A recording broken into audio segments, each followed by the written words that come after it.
bateram no nosso carro. Isso mesmo. E não foi um carro não, viu? Foram alguns carros aí da nossa frota que tiveram, né, que foram aí danificados. E muitas pessoas perguntam ou se você está passando por essa situação também, ou se está iniciando, mas também tem receio de vão danificar o meu carro, mas aí quem paga essa conta? A locadora, o locador ou locatário? Fica aqui nesse vídeo que eu vou compartilhar com vocês alguns insights e ensinamentos poderosos que nós aderimos na CHS Locadora e que de fato funciona para você se prevenir e aí blindar, né, não só a sua locação, mas os seus carros e o seu negócio também. Seja muito bem-vindo, Esther Lopes falando aqui, cofundadora da CHS Locadora, e vou compartilhar essa experiência que nós tivemos no nosso negócio, isso mesmo. Bora então. Nós tivemos alguns carros danificados, né? Vou deixar algumas fotos aqui no decorrer do vídeo. Não apenas o nosso Mob que inclusive a gente tinha um apego emocional com ele, porque era o terceiro carro da frota, mas o Versa também foi danificado. Foram carros específicos, tá? O Versa, o Mob, o Polo, uma lateral dele que foi batida também, e o Onix, mas uma parte bem pequena na lateral. Alguns casos isolados. Como que funciona hoje? E é importante quem está iniciando nesse negócio ou quem não quer entrar ou quer entrar, mas tem medo de entrar por conta disso, né? Eu vejo muitas pessoas falando: "Ah, eu quero colocar meu carro para alugar, mas eu tenho dos motoristas acabarem com o meu carro". Você já passou por isso? Ou conhece alguém que está entrando no negócio e você também fala isso? Porque eu também já falei em algum momento, tá bom? Eu também já falei, conheço amigos que quando a gente iniciou falou isso para nós.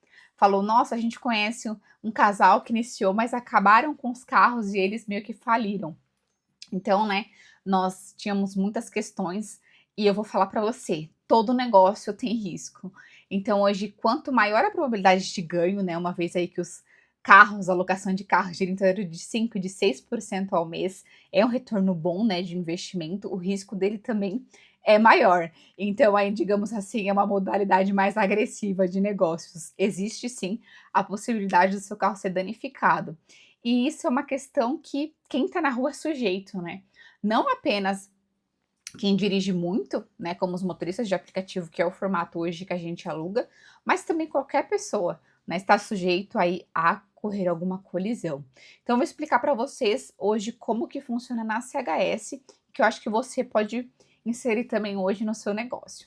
Os carros que são danificados na CHS, os motoristas, né, está no nosso contrato, por isso que é muito importante você ter um contrato blindado. Então, assim, você precisa ter, tá, um contrato blindado, testado e validado, tá? Inclusive, a gente tem o nosso contrato, eu vou deixar aqui no link da descrição, que é um contrato hoje que a gente comercializa ele justamente para ajudar, né? Lá atrás, a gente também buscava um modelo de contrato, a gente não achava ninguém no mercado que comercializasse apenas o contrato.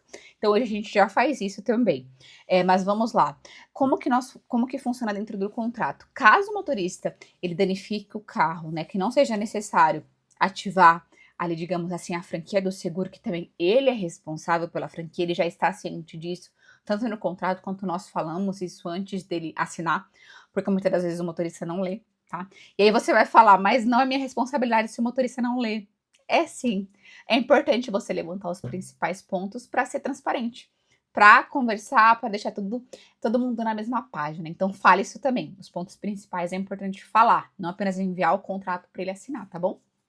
Mas então vamos lá. Motorista, se ocorrer alguma colisão grande, ele é responsável pela franquia, ok? Agora, se houver alguma batida, né, alguma, enfim, quebra de farol, enfim, ele tem até 20 dias para arrumar, né, o carro. E assim que isso acontece, de imediato, ele precisa nos comunicar. Ele precisa comunicar a CHS, né, nós,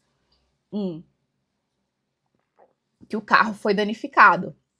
Manda foto do parecer, né, o que aconteceu. Se for necessário já de imediato abrir o boletim de ocorrência, porque às vezes é um arranhado, alguma coisa assim que não faz necessário. Se é uma coisa mais grave, ele precisa fazer o boletim de ocorrência. Agora, caso uma coisa mais leve, não precisa abrir o boletim de ocorrência, ok? Mas ele precisa nos avisar de imediato. A partir disso, nós enviamos uma notificação para ele. Uma notificação tanto no e-mail de cadastro quanto no WhatsApp dele, tá bom? Toda a nossa comunicação é feita dessas duas formas. Nós avisamos ele que ele tem um prazo de 20 dias para nos retornar com as fotos, e no caso com a vistoria, ali que a gente utiliza também no sistema de vistoria, né, com o carro ok, em perfeito estado, até porque o carro precisa estar em bom estado de conservação, né, para andar, né, para cumprir a missão dele. Assim como nós entregamos o carro, ele precisa manter o carro dessa forma. E aí você vai falar, mas Esther, isso aconteceu com vocês? Não. Nós tivemos o caso específico, o caso do Mob, que o motorista ele bateu o carro, ele fez o correto, ele nos comunicou de imediato, mas assim que ele nos comunicou, ok, né, a gente viu a notificação, inclusive essa notificação eu vou deixar aqui embaixo para vocês, tá bom? Algum tipo de formato para vocês inserirem aí na cobrança para os motoristas de você, não na cobrança, mas na notificação para os motoristas, o formato que hoje nós utilizamos na CHS, tá? Mas vamos lá. Eles nos comunicou e informou que, aí a gente avisou, né, o prazo de 20 dias, tal, em tantos dias ele deveria retornar com o carro ok, em boas condições. Passou isso, faltava uma semana para exceder o prazo dele. Ele precisou vir para fazer a revisão do carro, troca de filtro, óleo, enfim. Ele veio, nisso que ele chegou, o carro ainda estava nas condições, e detalhe, farol de trás queimado, né? Não queimado, lanterna quebrada, e não pode rodar dessa forma. Inclusive, ele pegou uma multa sobre isso. Mas enfim, vamos lá. Ele simplesmente falou que tinha mandado pro pessoal que bateu o carro e que ele tinha ali alguns dias que iriam consertar. E ali eu falei para ele, não existe isso. O carro precisa estar arrumado, independente se foi a sua culpa ou não, né? O carro precisa estar consertado, até porque é perigoso andar dessa forma, não é correto, não é seguro. E ali não ocorreu, né? Depois de uma semana, inclusive, o carro deu outro tipo de problema, retornou o carro para nós, e nisso o carro estava até rodando no step, tá? O carro dele estava rodando no step em péssimas condições, o carro. E uma semana depois, isso que eu havia falado para ele, que ele veio aqui, que a gente falou, alertou ele, falando que precisaria arrumar, independente de quem a culpa, não poderia rodar daquela forma. O carro estava no step, nós alertamos, precisa trocar o step. Uma semana depois, ele chegou novamente, porque o carro deu um problema, a gente retornou o carro para a oficina, o carro ainda estava rodando no step e não tinha sido arrumado, já tinha cedido o tempo do conserto ali, então nós, cumprindo as cláusulas do nosso contrato, nós decidimos fazer o encerramento justamente porque existe a cláusula, né, que nos respalda e nos protege quanto ao motorista usar o carro de forma irregular, né? Então é importante que você tenha essa comunicação com o motorista, isso aconteceu com a gente. Então a todo momento tem o controle e o acompanhamento, né?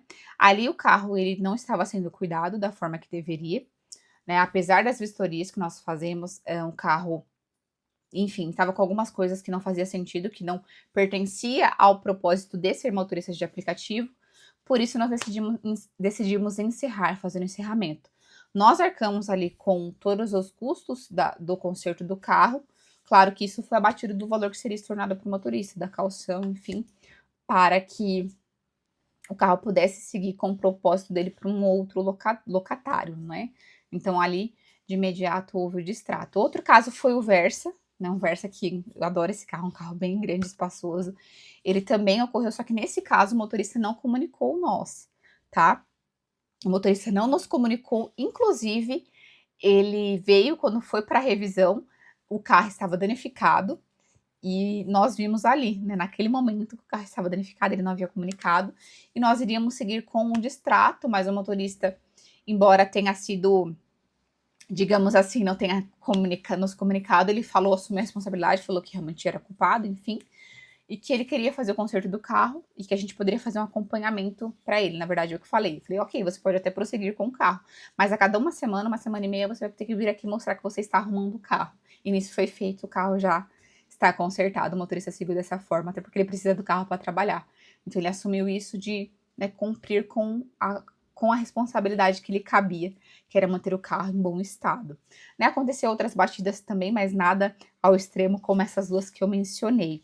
Então é importante você que está iniciando entender que o seu contrato precisa ser muito bem estipulado, que você precisa comunicar anteriormente o locatário aí do carro motorista que vai trabalhar com você e que você precisa fazer o acompanhamento, mandar as notificações caso o carro esteja danificado.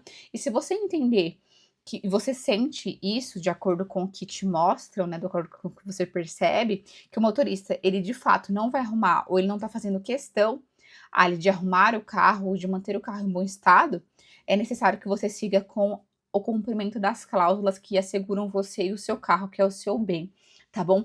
Eu gosto muito de ver a postura dos motoristas, eu sempre falo isso, que eu acho que a principal postura, a gente sabe que batidas, enfim, multas pode ser que ocorram, mas é muita postura. Então, no segundo caso, conforme eu falei, eu fui mais pela proatividade do motorista. Eu errei, mas eu quero consertar. Me dê essa chance que eu vou fazer o acompanhamento e eu vou mostrar para vocês que eu estou disposto a assumir a minha responsabilidade. Eu espero de coração que vocês tenham assistido esse vídeo e de fato contribuído um pouco para você que está iniciando aí nesse novo processo, ou de locação, enfim, ou que seja de locatário, mas que você entenda e que possa contribuir um pouquinho para você, para o seu novo formato de negócios, tá bom? Um abraço no seu coração, acompanhe a gente lá no Instagram também, por favor, @chs_locadora e @chs_elos, que a gente também dá dicas sobre essa questão aí de locação, do universo da locação. Um abraço e até o próximo vídeo.